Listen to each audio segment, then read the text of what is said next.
Shalom dan selamat pagi Bapak Ibu serta saudara yang diberkati Tuhan.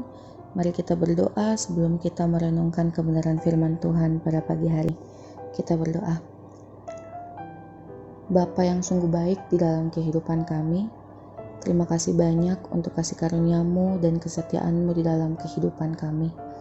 Sekarang kami akan membaca serta merenungkan kebenaran firman-Mu. Berikanlah kami hikmat pengetahuan, agar kami mampu untuk melakukan kebenaran firman Tuhan ini di dalam kehidupan kami hari lepas hari. Berfirmanlah ya Tuhan, karena kami telah siap untuk mendengarkan. Di dalam nama Tuhan Yesus firman yang hidup kami sudah berdoa. Amin. Bapak Ibu Saudara yang diberkati Tuhan, pembacaan kita terdapat dalam Matius pasalnya yang ke-18, ayat yang ke-21 hingga ayat yang ke-22, yang mengatakan, "Kemudian datanglah Petrus dan berkata kepada Yesus, 'Tuhan, sampai berapa kali aku harus mengampuni saudaraku jika ia berbuat dosa terhadap aku? Sampai 7 kali?'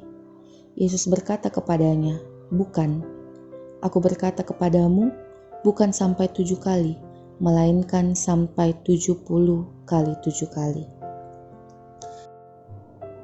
Shalom dan selamat pagi, kembali saya sapa Bapak Ibu sekalian yang ada di rumah.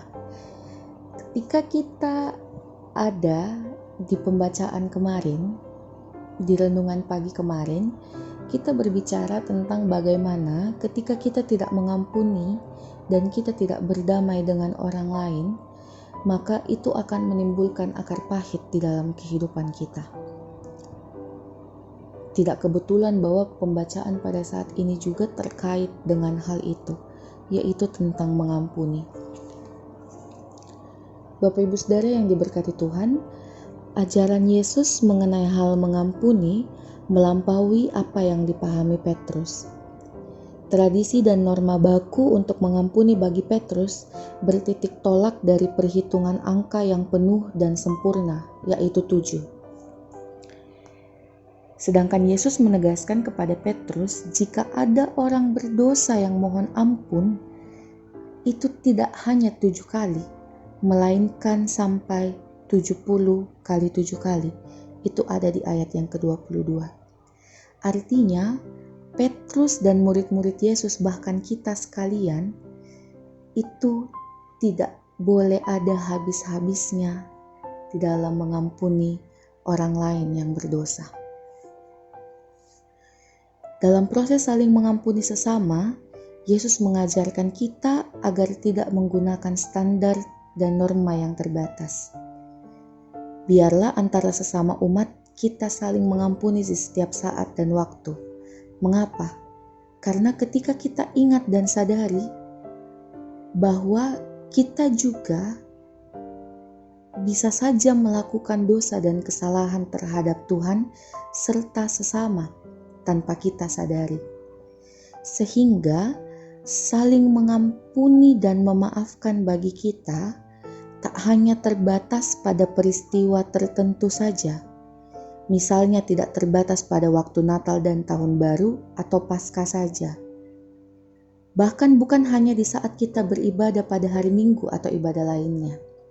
Karena ketika kita melepaskan pengampunan, kita kemudian akan merasakan kelegaan. Bukankah indah ketika kita hidup rukun dengan sesama kita? Bukankah indah ketika kita mampu untuk memaafkan serta bertegur sapa dengan hati yang ikhlas, tulus dan jujur? Tidak ada seorang pun yang sempurna, yang tidak terkontaminasi oleh dosa dan kesalahan di dalam hidupnya. Yang sempurna dan tak berdosa hanyalah Yesus Tuhan Juru Selamat. Dialah yang sempurna serta mengampuni segala dosa, kesalahan kita, umatnya. Mari kita berdoa untuk mengaminkan firman Tuhan pada pagi hari ini. Ya Bapa yang sungguh baik, terima kasih banyak kami boleh diperkenankan kembali untuk mengikuti renungan pada saat ini.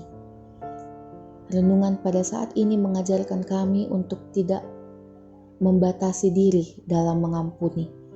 Kami tahu itu tidak mudah ya Tuhan, tetapi kami meyakini bahwa Tuhan selalu memampukan kami untuk melepaskan pengampunan kepada sesama kami yang membutuhkan. Kiranya Tuhan Yesus memberkati kami, memberikan kami kesehatan dan kekuatan untuk melaksanakan firman yang sudah kami dengarkan ini. Berkati kami di hari ini ya Tuhan, kuasailah kami, berikanlah kami kesehatan, berikanlah kami segala sesuatu yang baik, agar kami mampu untuk melanjutkan kehidupan kami sepanjang hari ini. Inilah doa kami, di dalam nama Tuhan Yesus kami sudah berdoa. Amin. Terima kasih Bapak Ibu, Tuhan Yesus memberkati kita sekalian.